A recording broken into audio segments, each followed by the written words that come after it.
Well, hey everyone, my name is Nathan Jones, and if you're new here, welcome. I like to talk about all things movies, specifically Blu-rays, and today we're continuing on with the film journey. This time I have my good friend Ryan, Movies with Ryan. How are you? Doing good, sir. Thank you for having me. Yeah, thank you. So I've noticed recently you've been doing quite a bit of really great movement with a lot of my mutual friends. I know that you recently just did a live stream with several people who've been on the channel before, Yes. and talking about Criterion. So you want to talk a little bit about your channel before we jump into this film journey? Yeah. My name, of course, Ryan from Movies with Ryan. I've been on YouTube for just a little over a year. I celebrated that in July. I do one video a week, and at the end of the month, I do a compilation of everything I picked up off camera. I've been getting a little bit more into live streams. I've got one coming up in about 3 weekends. Did the Criterion stream because Criterion sales are probably one of my favorite pickup times of the year. It's a reason to just completely obliterate your wallet. So yeah, I know. That's very, yeah. that's But yeah, the Criterion stream was fun. Had James and KB on there, and that was a good time. They great people in the community. Yeah, I enjoyed it. I was able to hop in for like a second, but you know, that was a fun watch. And yeah, this time around, well, now it's August that we're doing this, but yeah, July is such a fun month because obviously, like you're saying, it's the one where you're like, hey, goodbye wallet. So Yeah. and I just left for the UK the first half of the month, so I already lost all that money over there, and then I come here and I'm like, oh yeah, Barnes and Noble, they don't have that over here, but we have. And so the whole month is lost for me. So. Yeah, and I've always wanted to go to Scotland because apparently my family's from Scotland, so I'd love to go there. But I've noticed through other YouTuber stuff that are in the UK, like their HMVs and the other store they have are just packed full of stuff. Yeah. That it's hard for us to get over here, and I'd love to go over there and just again obliterate my wallet and buy too much movies. Yeah, getting those packed up in my suitcase was not fun, but I definitely I did that. I did that early on in the trip, and if Sam and Chris are watching this, who I had met over there, and Davey, yeah, they know about it. So but anyway, so we're here for the film journey. But before we jump into that, I do want to ask, what about some like recent watches that you've been just checking out lately? Of course, all of July I watched nothing but Criterion. I think I watched 15 titles. But the last few days I've been catching up on stuff that came out in July. I watched The Northman on Monday. That movie was fantastic. I thought it was well done and beautifully shot. What else did I watch? Bob's Burgers, the movie.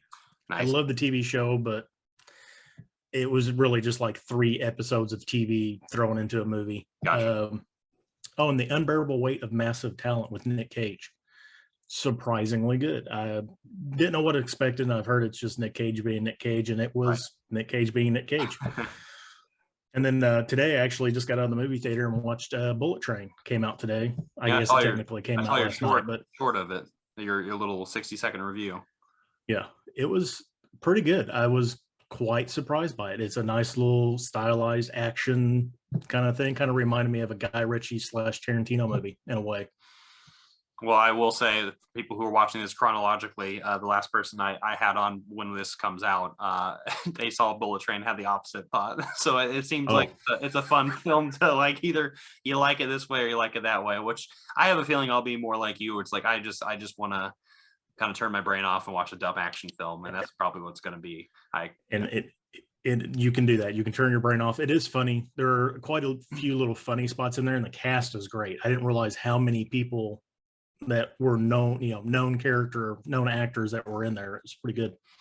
Yeah, well, I'm excited to check it out. So those are some great watches. I still need to see The Unbearable Weight, and so I'll definitely be doing that sometime in the near future. Well, I have a big back catalog, but I'm sure a lot of other people do too. So yes, I don't even want to know what my back catalog consists of. It's huge. I have an app that I have, and it's 30. I did it the other day. It's literally 33% of my collection. I have not seen.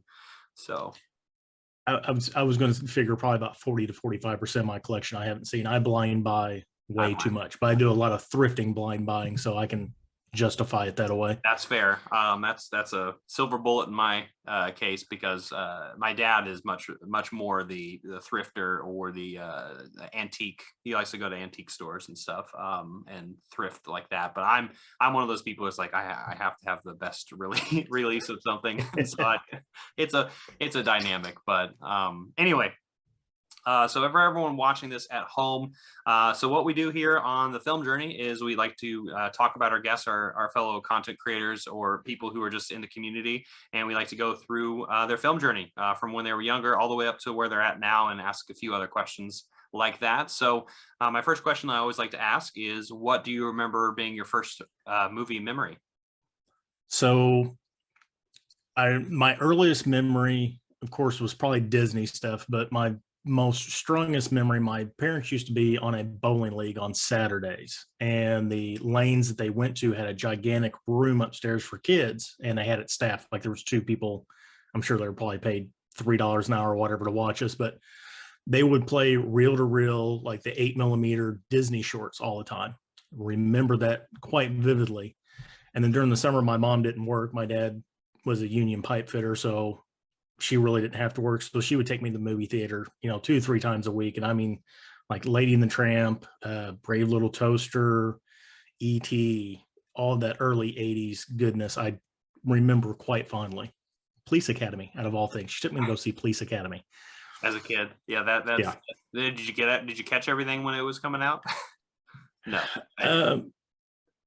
For the most part. Yeah. Yeah, it's kind of like how I would akin that, for me, at least me growing up watching Austin Powers. Like I would laugh, but I didn't catch everything. Like I didn't know about all the innuendos at the time. But going, obviously watching it now, it's like I have a good time with, like, Naked Gun or Police Academy or things like that, and be like, yeah, these are great. But at the time when you're younger, it's like, I don't know if I should have watched this. Yeah. That was a question one that she took me to. That and Howard the Duck. I remember watching Howard the Duck in the theater too. Yeah, I don't think I should have been watching that either.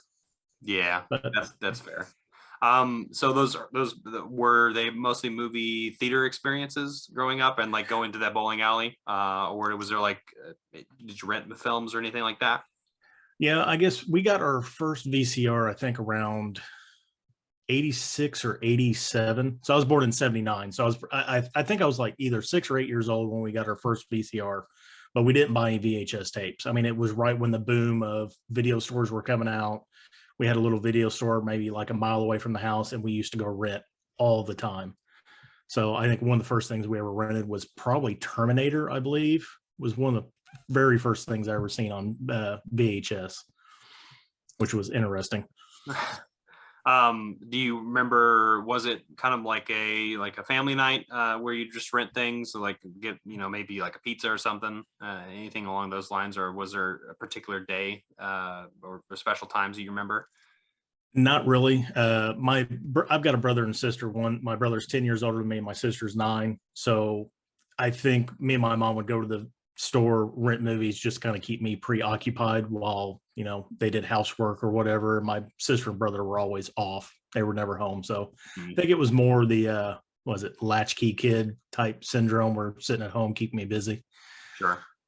Is there any memories in particular of any films? I mean, like Terminator, you were talking about, as one of your first. Do you remember just that latchkey kid? The Last Starfighter. I never seen it in theater, but I remember renting it, and I was down in our basement watching it on the TV, and the scene where the kid comes in and takes the covers back on his brother and his face starts melting. To this day, I remember that. Scared the heck out of me, because I was not expecting that in the middle of this sci-fi action movie. Man, that is something that would burn into your mind or your face. Yeah. Yes. Right. Yeah. Right. What about past that point, when like obviously you had older siblings? Was there a certain point growing up to where you're like, oh, you know what, this is actually something that I really, really enjoy, or I want to pursue more? Yeah. I think probably when I got about, 12, 13 years old, like my brother was already out of the house. My sister was getting ready to get out of the house. She was finishing up college and getting married. And 91 came along. Nirvana came out, Pearl Jam came out, and I'd always grown up listening to my brothers and sisters' music. I'd always have to watch their movies because they got first rental choices when they did rent movies. So that started my CD collection. And from there, I kind of started getting my own identity, started collecting CDs, started picking up different types of movies. That's kind of where I got into more heavily Asian cinema stuff. Like I started picking up bootlegs of martial arts movies and stuff like that on VHS. And that's probably, yeah, 91, 92 is when I really started getting my own choices and stuff like that and was able to make my own decisions about what I wanted to watch. And I loved movies because that's what I grew up with. It's what kept me busy. And I've always loved the medium. Yeah. You mentioned CDs and stuff around that time, or at least collecting music, right? As Yeah. well. Hey, you didn't say CDs, did you? Oh yeah, no, you have CDs, yeah. Yeah. So, was that like a like kind of a parallel at the same time where you like I don't know if you were still renting VHSs at the time or collecting VHSs, or was it kind of were you collecting both mediums in a certain way? Not so much VHS, the DVDs we did. Not DVDs, I'm sorry, CDs. I forget what year DVDs came out, 97? Yeah, the late, 98? kind of mid to late 90s. Yeah. We didn't really buy a whole lot of VHS tapes. I mean, they were still kind of expensive even then. If we did own anything, they were kind of just like the basic stuff. Batman, I think we had Dick Tracy, more the comic book style action movies is what the majority of, I think, our early VHS collection was. I started getting into DVDs probably 97, 98, like when they first came out. When they switched over, my friend actually worked part-time at a video store, and he kind of got me started to switch over to them, and that's when I started really picking up stuff. Is that when the problem started? The problem? CDs were probably the start of it, but again, back in that day, internet didn't exist. If you wanted to hear something, you either recorded it off the TV or the radio, or you went out and bought it. And if you only liked those one or two tracks, you were just SOL. I mean, that was it. So I think that was what kind of kept me away from buying VHS tapes, because just the cost of them were still a little higher. Right. And I didn't really have a way to watch a movie in my room by myself. We only had one VCR. My dad wasn't want to pay whatever for another one, because at the time they were expensive even in the mid 80s. Yeah. So, but yeah, the CDs is what started it. I've still got a huge CD collection. Nice. I sold off like half of it, and I've been slowly thrifting a bunch of stuff back in the collection, but the movies have definitely taken over. Yeah, well, I wish I kept my CDs, because I used to work at a record store near the very end of those days, and where I'm at, there was a nice record store that was here for around 30 years, and I was the last 5 years of it. So, but yeah, I had a massive amount of CDs, and that was actually kind of what I was collecting before I started this venture. I mean, I had some DVDs, like maybe I had to like 100 or 200 DVDs, like you just like tentpole movies like Star Wars or Indiana Jones or something like that. Just things I would enjoy, but I didn't get into like Shawscope or these random different little tidbits. Now we're at like Criterion and all those different. I'm like now this whole world is blown up, and I'm like I can't stop, right? So I think when I really started getting into collecting DVDs, I think it was about like heavily was 2001. I was working third shift while I was getting my EMT certification. And I worked at Walmart as a third shift stocker. There we go. And I had the electronics and the paper section. So my job half the time was bringing out the midnight, Monday night, midnight, bringing out the display with all the movies and stocking all that. And I vividly remember, looking through all the different titles, like, oh, this looks interesting. This looks interesting. Of course, we didn't get paid crap. And like the majority of my check every week went to buying DVDs. Yeah, I know that feeling. You just at least like my whole thing was like CDs, bringing that up. It's like that's what I would do. Is like I would just like, hey, thanks for the money. Also, could you use this money for the things that were yeah. I want this stack. Just take it out of my check at the end of the week. I kind of worry about if that's how a lot of us started. So, but luckily, hopefully now this isn't putting us in debt. That's the big thing. It's like you gotta make sure you're careful with what you're buying. So Yeah, gotta keep I checking. think the long term though, especially people there in the boutiques, I think you still hold the value. Sure. It all nobody knows though. There's Yeah, no telling nobody where it might knows. go. Right. So I guess going into, you're saying those early 2000s, so is that like that was when you started collecting more like at least DVDs? Was there like I guess that shift to where like eventually you got to Blu-ray? What was that shift like? Yeah. So I had my first kid in 2012, and me and my girlfriend were living in an apartment, and we decided to buy a house in 2015. And I had to pack the whole collection up. And when we moved out there, I made the decision. I think that's when I had a few Blu-rays, not a whole lot. But then when I moved over there, I started thinking, I said, Blu-rays are more compact. They take up less space. I can, I've got more room in the house. I can put more on the shelf if I've got more space.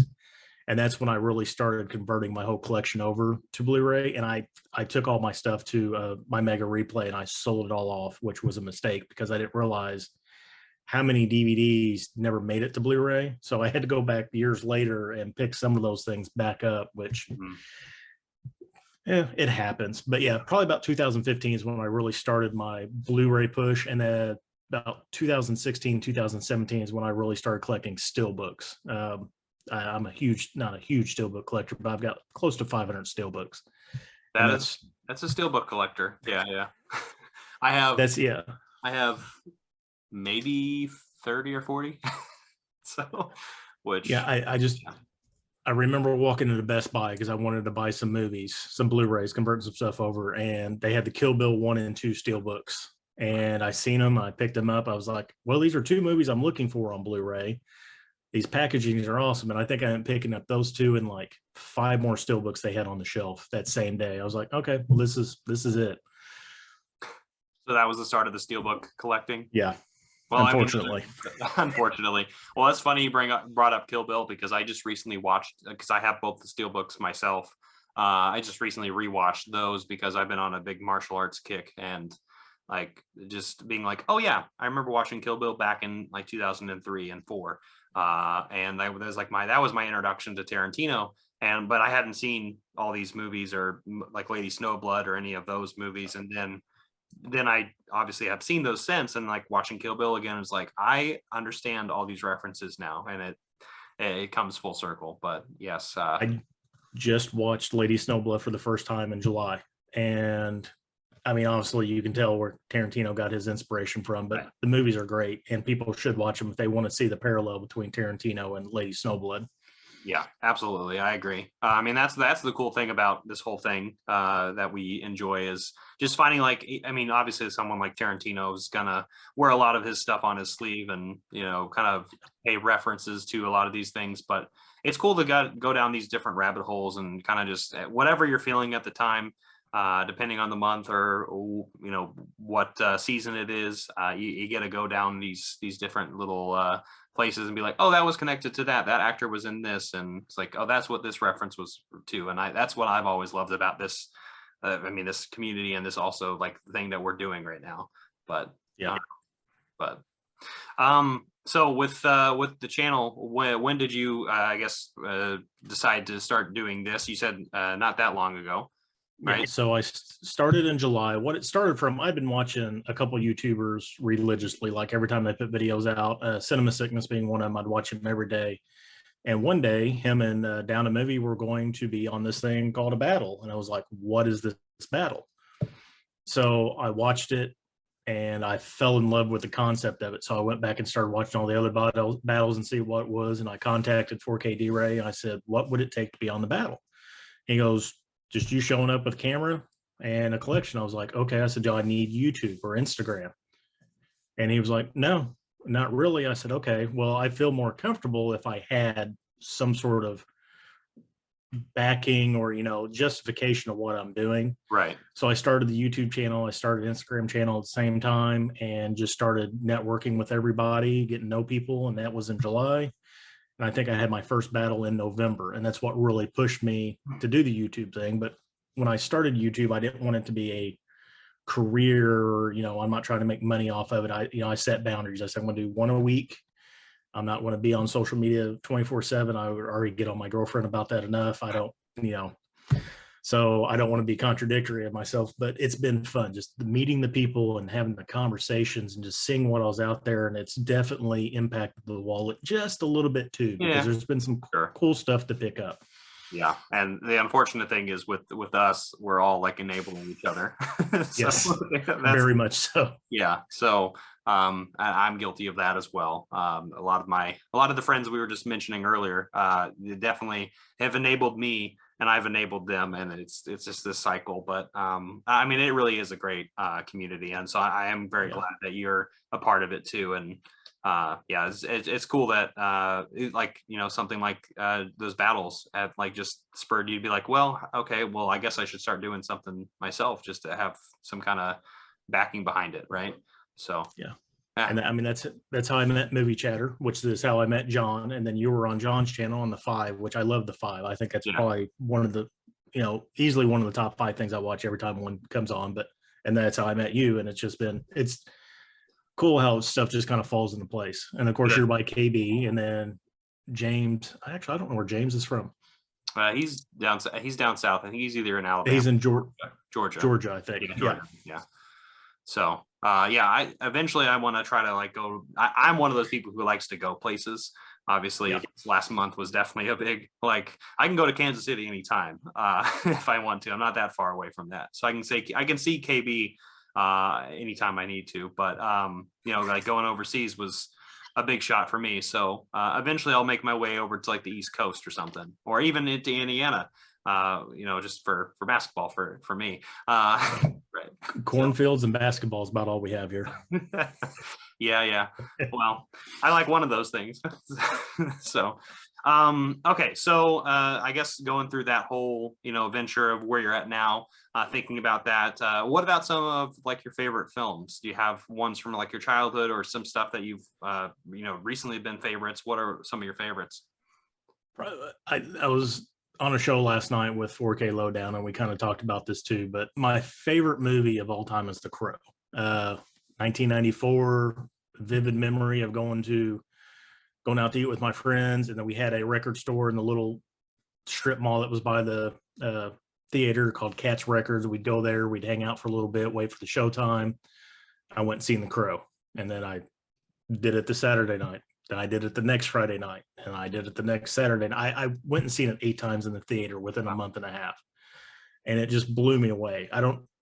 I've always loved Bruce Lee. Like, he was one of the early martial artists I fell in love with when I started the Asian cinema thing. And then knowing that it's his son, and then just, it was based on a graphic novel, which I owned, and the movie just blew me away. And knowing that he passed away making it, it's always stuck with me, and it's been my favorite movie. And then my second favorite movie is Scott Pilgrim, out of all kind of weird things. Fun movie.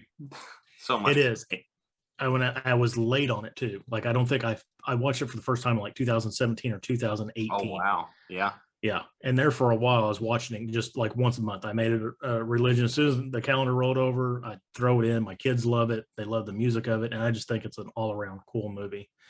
But, Shaun of the Dead, Drive, Lost in Translation, the one getting Asian stuff, 13 Assassins by Takashi Miike. Yeah, that's great. Kiru, Old Boy, I Saw the Devil, Bittersweet Life. The South Korean stuff has gotten me more drawn in here lately, just because how they do their movies.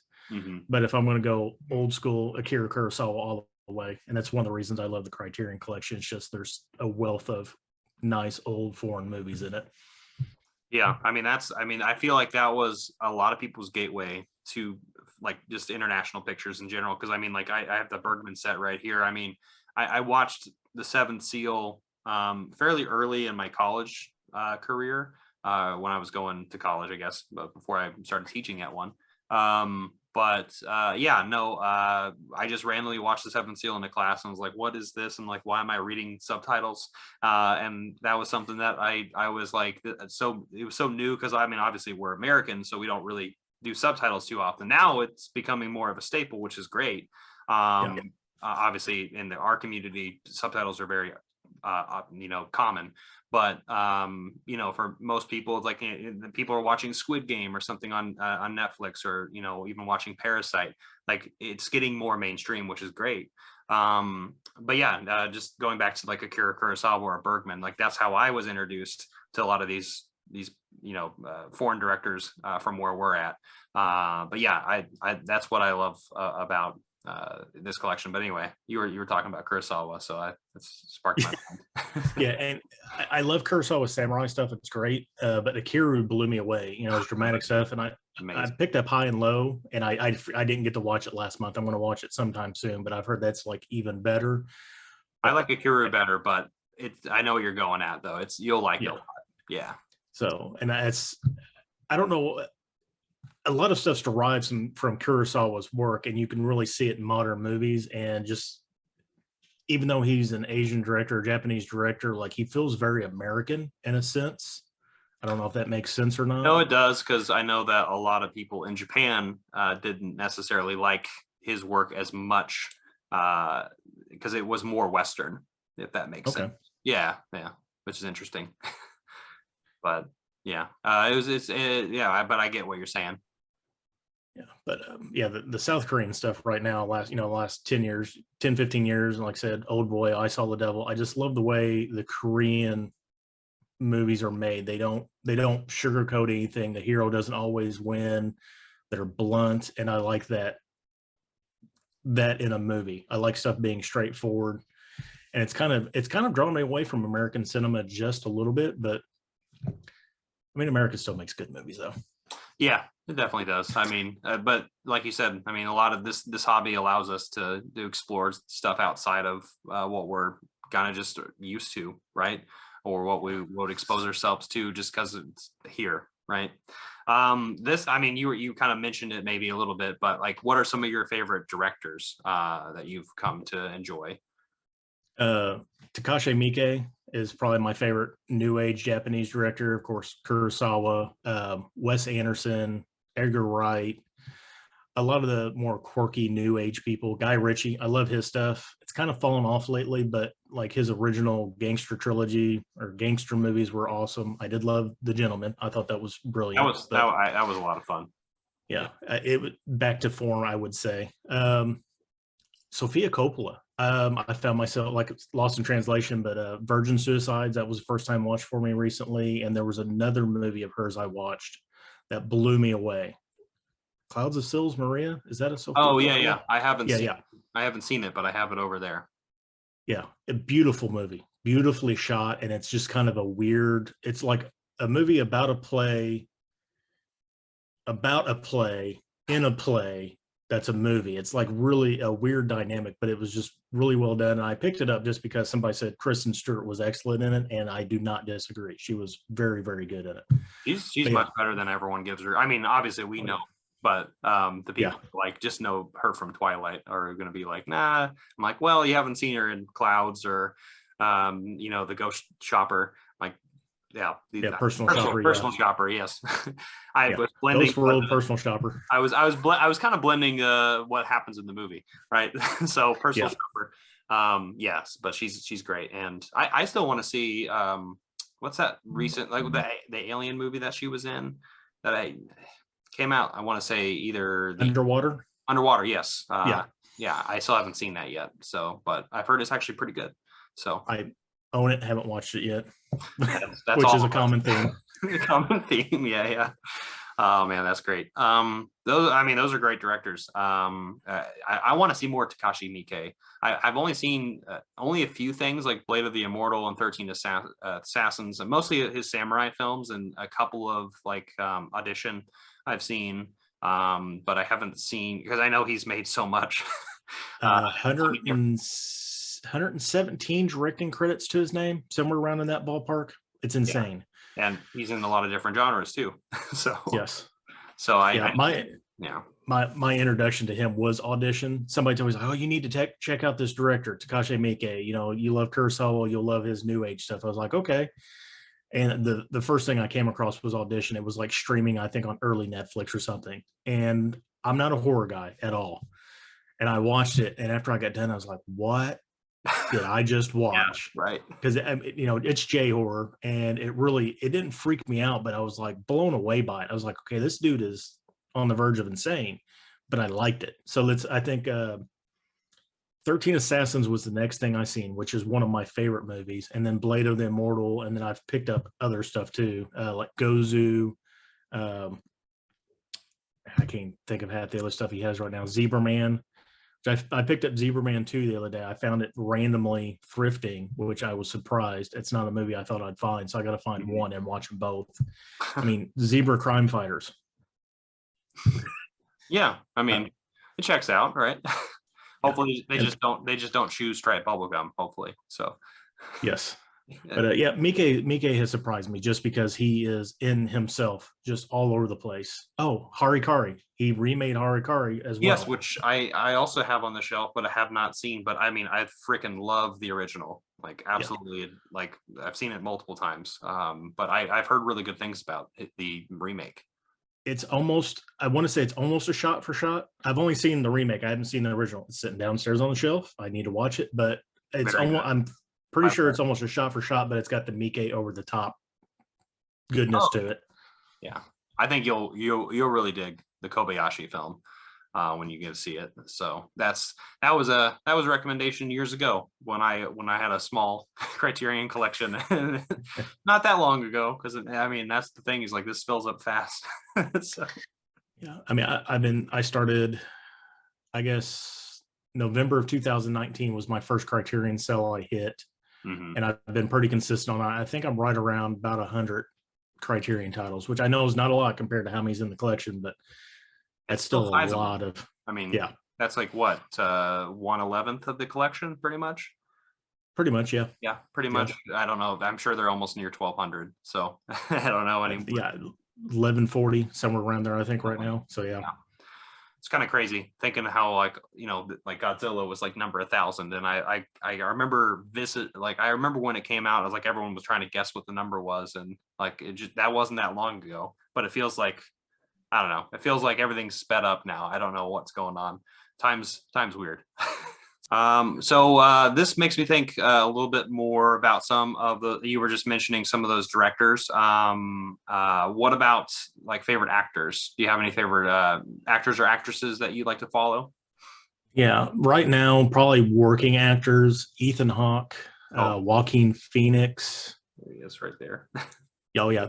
I watched that for the first time last year. And that was the very first box set I bought from Criterion in that November sale of 2019. That box set. And it sat there for a while, and I watched it last year, and I was blown away by it. I actually watched it after watching one of your videos, and you were talking about it. I was like, I really need to watch those, and I finally did. And my plan was to watch them all back to back to back, and I think I just watched 2 one night, and then the third one the second night. But blown away. Well, that's actually, honestly, that's more perfect because the third one is so difficult, right? So that is actually good to, kind of space it out a little bit. I'm just jealous of the people who were able to watch it in 1995, 2004, and 2013. I mean, that would have been such a weird thing to see in real time. But yeah, and it was amazing how Linklater did that. Was actually time spread apart between each movie. We got the same actors and actresses and everything in there, and it worked out perfectly. And that's how I'd rank them too. 1, 2, 3, I think is, the first one's the best. The second one's still really good. Third, I need to go back and rewatch it because I think it's a little more dynamic, I guess you could say, with the verbiage and everything in there, the dialogue, and it kind of throws you off a little bit, I think, compared to the first two. But it's still really, really good.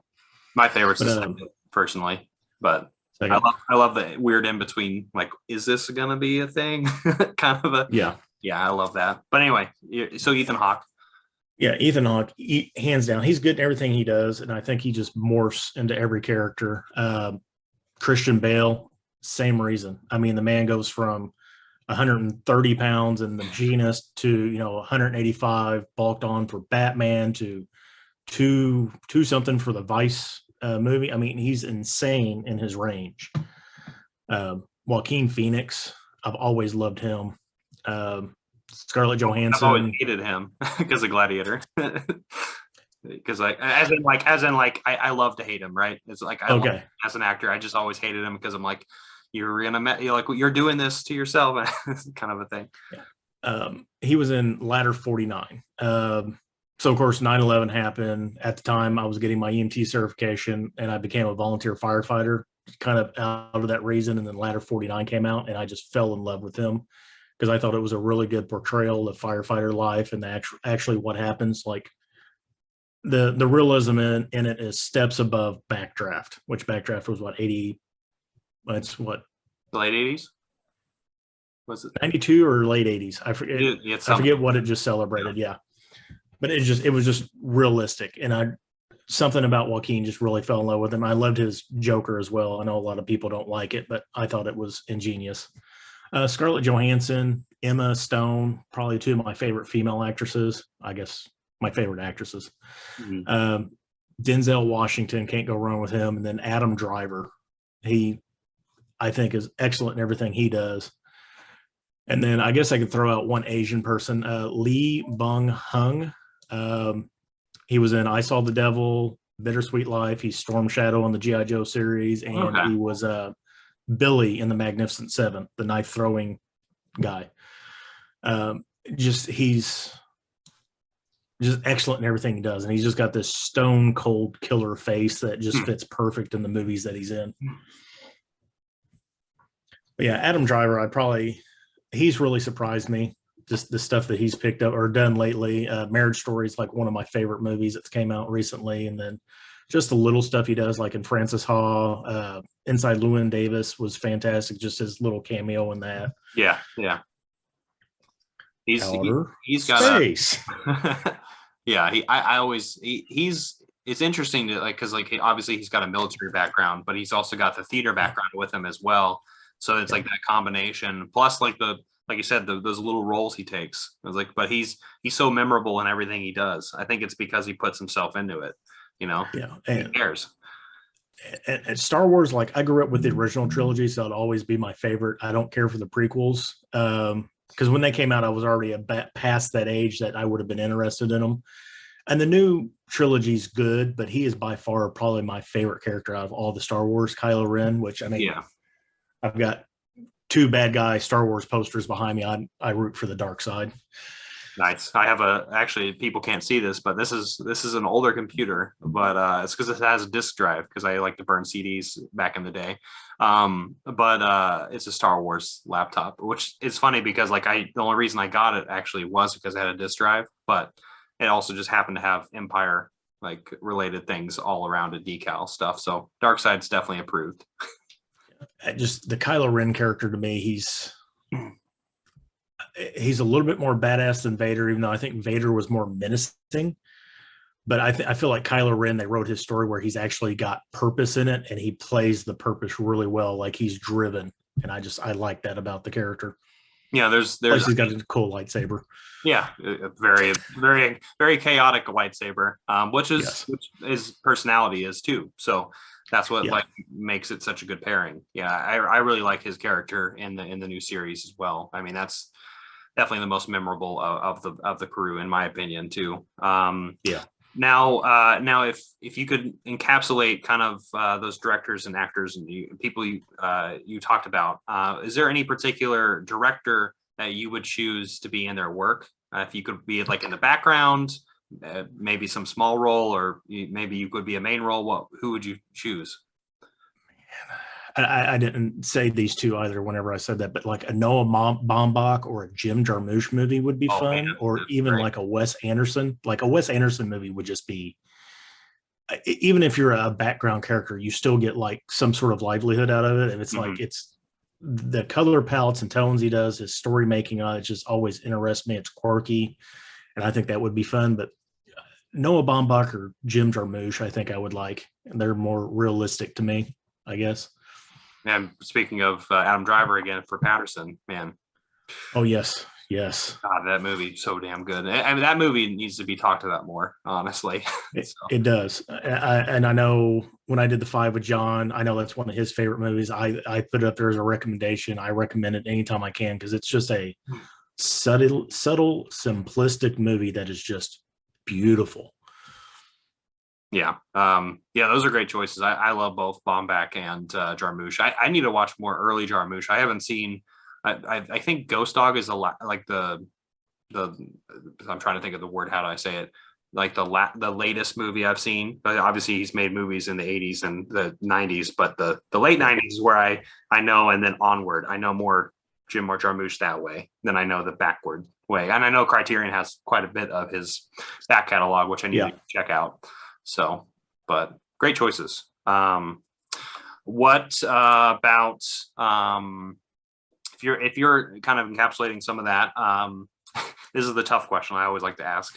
The one that a lot of people are like, I don't know what this would be, but if you could encapsulate kind of your experience in life as a movie title, what do you think that title would be? Oh, I picked a good one for this. The dysfunctionalities of an educated slacker. Because I mean, I've got a medical background. I'm fairly educated when it comes to that stuff, but I don't use it to my advantage, and I slack off a lot, and it causes me to be slightly dysfunctional sometimes. So I thought that would be a fun little title. Even though I'm no longer in the medical field, I just drive now. I'm a driver, which is still interesting. Kind of like Patterson, I guess. Yeah, I was going to say like around town. I just thought of when you said that. I was like, oh, I wonder where this is going. I'm actually, I think it's interesting to think about that dysfunction aspect, and I like how just based on what you've told me so far, like that would be a fitting title for a lot of us. But yeah, that's the fun thing about it. But the dysfunction is what drives us, right? Yes, it is. Yeah, very much so. Yes. Now, a couple things I like to ask, which we haven't covered, but like, it just feels like we could talk about this. But now, what about some of like your favorite genres? Do you have any like particular genres, or like I know you were talking about like samurai films a little bit and things like that, or where you might be interested in? Is there any particular genre that you prefer, or are you like kind of like all over the place with it? I don't like horror. I will watch horror. Like, I mean, I do have some like the class like Poltergeist, Exorcist, Carrie, Dawn of the Dead, and stuff like that in my collection. But I'm not like, I don't go out and seek every, DVD Walmart puts out that's a horror title or anything like that. But action's probably my main thing. But a subgenre that would be the martial arts, the samurai stuff. I like the Shaw stuff. Like, it's all great because that's the classic stuff. But probably Jet Li, Jackie Chan, and Sammo Hung are like my prime three martial arts that I always go to and watch their movies. Like, that's the bread and butter. And then anything samurai, if it's got a katana in it, I mean, I'll watch it. That reminds me, I mean, we were mentioning it a little bit earlier with Kill Bill, but I mean, those were also the years of when I watched The Last Samurai, which for better or for worse, I think I enjoy it quite a bit. Yeah, it's got its merits. Yeah.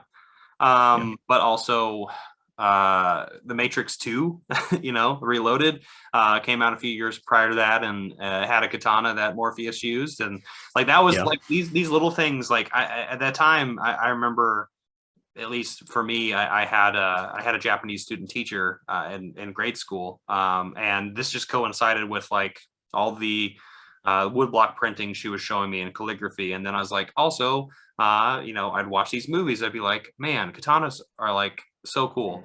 And so, that boyish nature of me is still there very much. And the one thing I like about samurai movies is the discipline in it, because the sword fights are a dance. There's your different defense and offense poses, your different strikes. And if you don't read your opponent right, you die. If you read your opponent right, they die. And it's just it's like a choreographed dance. And I love that about samurai movies. But then you got Kill Bill, where it's just like, we are going to go slash and thrash and kill everybody. That's also fun as well. Sure. Unless I guess the Orin fight is going back to what you were saying. Like, that's a fight where it's like, you need to dance, and understand, that fight in particular. But the rest of it's, like you said, just schlocky and cut them up and shoot them up. Yeah, the 88 fight is just it's just balls to the wall. I've got to kill everybody and get out of here and survive. And then send that one kid home. Yeah. Don't be running with the Yakuza. That part always gets me.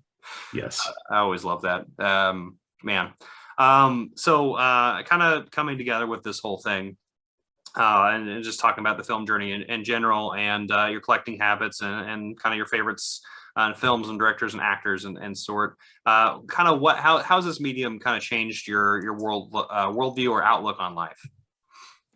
It's really opened me up to other parts of the world. Of course, the Criterion's helped out a lot. This last sale, I actually concentrated on buying non-Asian foreign titles. Like I picked up the Three Colors trilogy, which I still need to watch. Yeah, very good. Taste of Cherry, which blew me away. I thought was an excellent movie. But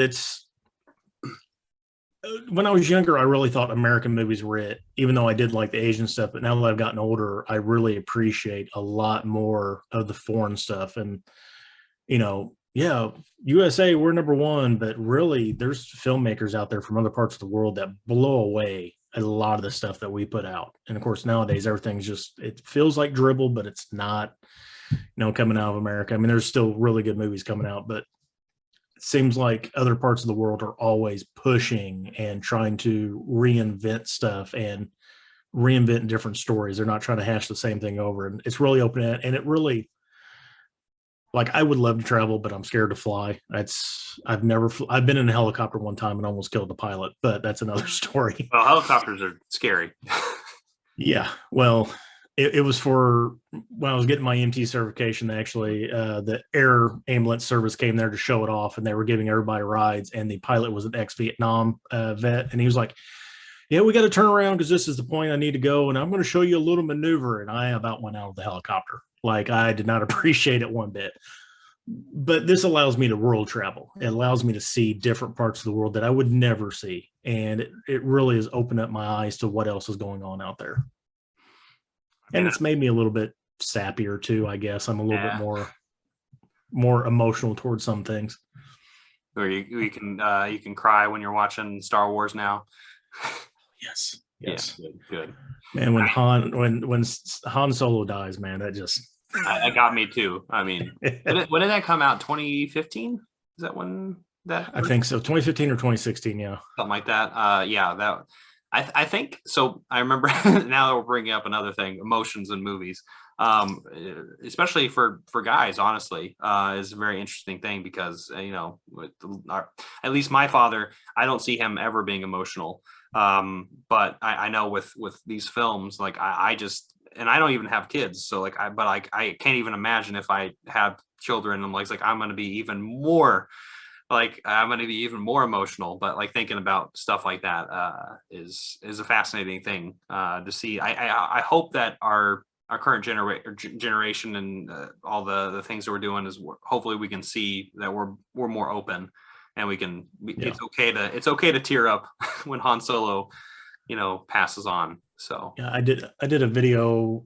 I think it was early this year, January maybe. That was my top 10 movies that always make me cry. And I even said in there, it's okay. Just because you're a man, you need to cry, because that's always been the stigmata for years. You got to be strong. You can't cry. You can't, do this. It's no, that's toxic and it can really damage you. You really do need to go open up. And you're correct. If you have kids and you watch something that deals with kids, it makes you a little bit more emotional.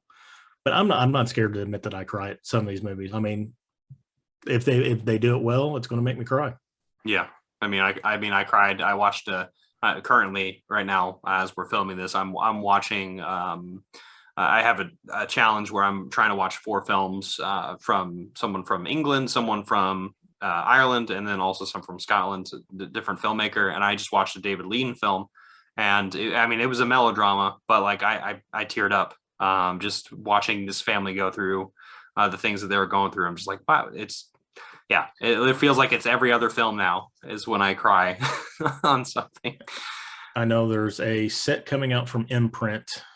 I forget the director's name. He's Irish, but it's got that's the Irish one that I have. Yeah. Okay. Yeah, I need to pick that up because I can't wait for that, because Daniel Day-Lewis is I mean, he's a master at what he does. And My Left Foot and what's the other one's in there? In the Name of the Father. Yes, I've seen both of those films, and Yeah, excellent films. Yeah, and my recent trip to Northern Ireland, in particular, is going to make those even more visceral in my eyes. But I mean, that's when this is coming out. People know I'm going into Ireland, and so. But yes, I have that box set, and I can't wait. I mean, I've seen 2 of the 4 films. I've had the boxer on the shelf, but I'm very excited to check that out, and I would definitely recommend, even if it is a little pricey, it's in print, that's just how it is. It's worth it. It's worth it. So well, do you have any final thoughts on anything?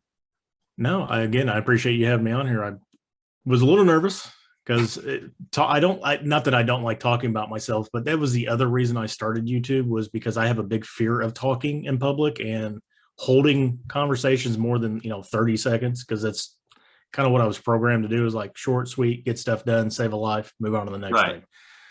But this has really, really helped me kind of break out of that, and it's getting easier and easier, I should say. More you practice it, I mean, that's I teach public speaking, so that's one of my things that a lot of people are like, I hate that thing, I hate that class, which it's one of the greatest fears for people. So I'm happy to hear that this process, along with the live streams and the video format and just the channel in general, seems to be like a good platform for facing that fear, but also just being yourself. So, yes, very much so. Well, I want to say thank you, Ryan, for jumping on. And yeah, this was a lot of fun. I would love to interact more with you, either on your channel or mine, when we do something. So, I would greatly appreciate that. Anytime. So, yeah, where can everyone find you? So YouTube and Instagram, Movies with Ryan, all one word. On Instagram, I do a steelbook a day for all of 2022, which has been a slog. Taking pictures, editing, uploading, make sure you're getting up every day. It's been a little bit more of a task than I thought it was going to be. But check out my steelbooks on there. I also do my hauls when I put my videos and all that on there. And then again, YouTube every Wednesday, 3:00 Central Time, my video comes out. And then the 31st of every month, I do my wrap up. And then in 3 weeks on the 21st, I am having a live stream. It's going to be weird, wacky, and strange movie recommendations. I'm going to have Tim Talks Talkies, Mega Mike the Movie Man, Convicted Cinephile, and who is my 4th? Oh, don't tell me I just forgot who my 4th is. 4K Lowdown. Jeez, how can I forget that? Yeah. Well, I'm looking forward to that. Definitely will be marking your calendars. This will definitely be, you said the 31st? 21st at 8 p.m. Eastern Time, 7 Central, 6 Mountain, 5 Pacific. Well, that's the other thing about this, is learning time zones. I never thought I'd ever have to use time zones in my life, and now everything is time zones with YouTube. I know. Well, luckily we're in the same time zone. So, yes, we figured that out.